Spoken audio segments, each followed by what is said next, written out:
So thank you for that wonderful introduction, Mr. Nate. My name is Nicholas. Everyone just calls me Nick, though. And today I'm going to be talking about the oyster spat monitoring that I do in the southern Indian River Lagoon and St. Lucie estuary.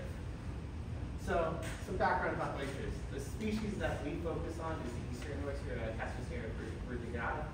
So it is considered a foundation species. And the reason for this is it helps with improving the water quality. I know many of you probably heard the 50-gallon statistic where a single oyster can filter the 50 gallons. So imagine what an entire oyster reef can do in an estuarine environment. They create habitats for other organisms. So everything from the little crabs that you see to the snapping shrimp to a variety of different fish species rely on this ecosystem to provide nourishment and sanctuary from storms and other environmental factors. They also reduce shoreline erosion. So this is important for instances in the IRL where you see a lot of erosion happen, and that's because habitats like the oyster reefs are either not present or have been eroded over time to the point where they're not able to recover. So this range is greatly determined by the salinity of the oysters themselves, which is between 10 and 28 parts per thousand. So a lot of the time you can see these oysters survive in conditions less or greater than that, but we're going to get further into that as we go into the monitoring program itself. So the St. Lucie, the SLE, and the Indian River Lagoons and the IRL are both very crucial estuarine environments. But however, since the 20th century, there's been a reduction in the reefs in these areas as well as the overall oyster population. And one of the main contributing factors is the discharges from Lake Okeechobee, as historically the water from the Lake O has gone south to the Everglades, but in the 1940s, 20s, the early 20th century, they deviated the water to go to our side and the west side. And because of this, there are decreases in salinity that greatly impact these environments. So the point of the spat monitoring, or one of the points, is to monitor the recruitment of little baby oysters, which we call spat. And so we're able to kind of display the trends that we see over the course of the time that we monitor into these graphs that we'll be going to later on. So just kind of a snippet, this is from the 1980s of this area, and as you can see here, this is a time lapse all the way to the modern day of all the coastal development that has occurred. And this is a driving factor into what's also influencing the oyster populations in this region as well, because as you saw at the beginning, there was not as much development comparatively to now. So the objectives is to observe, like I said, in both the Indian River and the St. Lucie, but also to determine how the freshwater discharges affect the recruitment.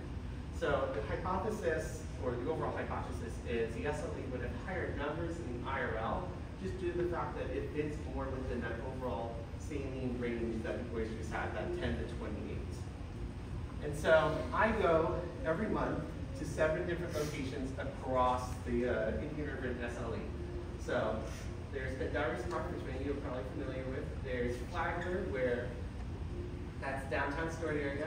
There's Pierre Point, which is a private renewed located further down, and then East Sound. So these are the 4 located within the St. Lucie. And then the 3 located in the IRL is actually right back on the back property here with FOS. And then Indian Riverside Park, which is just right across the way from us. And then the Driftwood Motel, which is further north along the Genesee Beach Bridge. So when I go out each month to these 7 locations, I'm also measuring water quality parameters too, such as salinity, pH, temperature, and dissolved oxygen. And I do this with a YSI device. So I go out there, I put the device in the water, I get my readings, and then afterwards I collect the oyster stringers, which is what you see here. So on each of the stringers, there are about 7 oyster shells. And the reason why we use these oyster shells is, as you can see on the bottom here, the little spat love to recruit on a substrate like this. And so once we collect these stringers, we actually bring them back to our lab and we count every single one that we see, whether it's alive or dead. And so this is the actual graph that I was talking about. This is data for over about 4 years now at this point. So it goes all the way back to 2020, all the way up to the most current time, which I actually just finished this past week or so. So as you can see, there are major fluctuations that occur depending on if the salinity is down, if it's wet at the dry season. So a lot of the changes occur during times of freshwater discharges, because I have actually gone back to the past data to figure out when these discharges occur, and a lot of the time discharge events usually occur with a decreased amount of spat recruitment. And I also did the standard error for the wet and dry season. So for those who don't know, we don't have traditional seasons. It's more of a wet and dry, like I was saying, and the wet season occurs from basically March to, or May to October, and then the dry season fits in those other months outside of that. And you noticed that during the wet season, the productivity or the spat recruitment were higher amounts than the dry season. So what this means overall is that in both the IRL and the SLE, this is the prime reproductive months. For those who do seagrass, you also know that it tends to fall within that same timeline as well. So it's very important that they're able to actually recruit and add to the oyster reef numbers themselves. So the SLE displayed the lowest levels of salinity. Some of these were actually single-digit numbers. And the reason for this is, like I was saying before, the freshwater runoff and the discharge that occur. So on a long, prolonged period of time, if the salinity range is below what they have, like say it's 7, and it's like that for about 20 days or so, you're going to see no stat.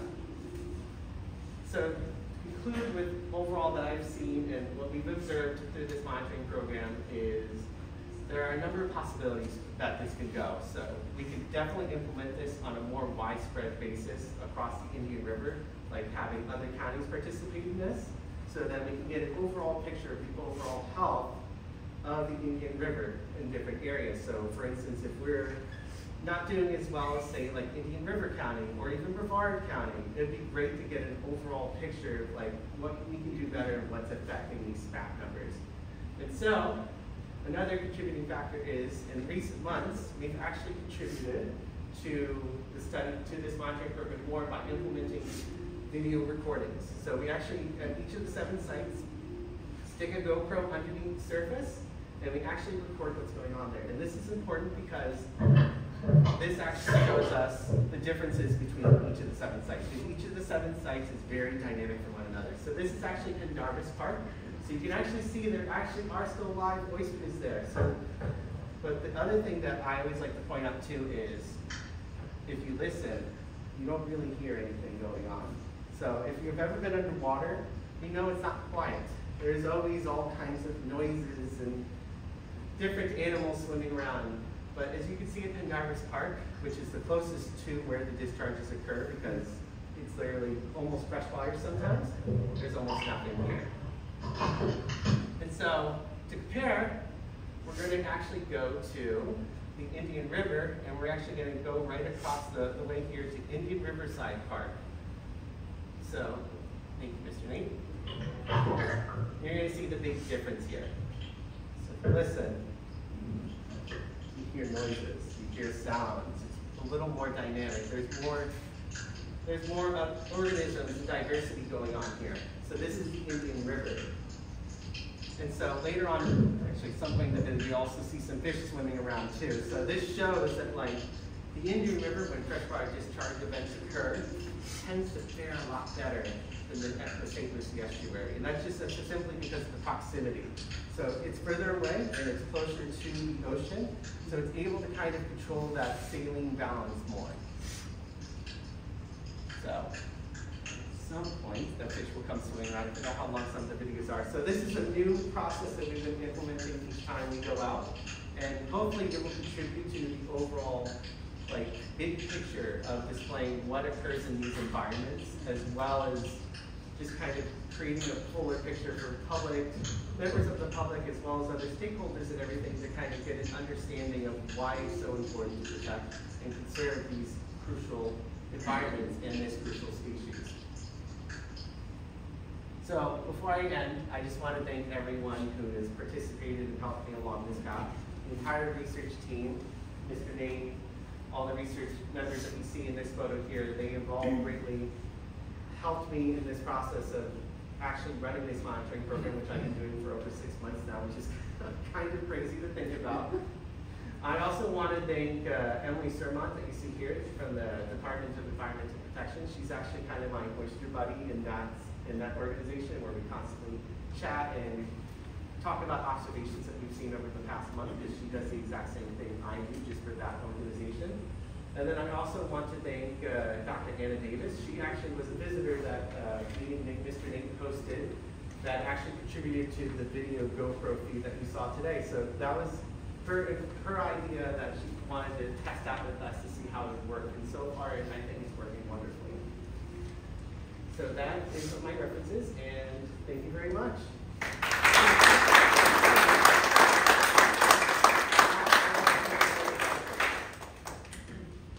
Yes. Great study, Nick. I know your work was focused on larval recruitment, but was anybody else in your lab simultaneously working to look at oyster health, survival, densities, etc. for adult oysters at your same sites? Not within FOS. It would actually be Emily Sermont, who actually not only monitors the similar sites that we do, but she actually goes to oyster reefs as well and monitors the overall health of those reef systems. So she's definitely kind of like the person to discuss these matters with, and I definitely get a major insight into the overall health of the oyster reef systems as a whole as well from that. Yes? In the better habitat you showed, in the river, the clicking sound, Those are snapping shrimp. Snapping, what is it? Shrimp? Snapping shrimp. So they get the name because when they click their claws together, it makes that noise that you hear. Okay. So that shows that like there's a whole ton of them just on that little section that we just stuck the GoPro in. And that's just one of the many organisms that live on those reefs. There's all kinds of crab species, like I was saying before. There's fish that rely on the oyster reefs to provide nourishment and habitat as well. So, and then there's of course the occasional big fish species. We've seen plenty of big fish like tarpon and everything just like swimming on the outskirts right as we're monitoring. So it's a very dynamic habitat, and it's very much affected by the tides and everything. Because a lot of the time when we go out there, we're actually able to walk, and it's literally just up to my knees when I go out on low tide.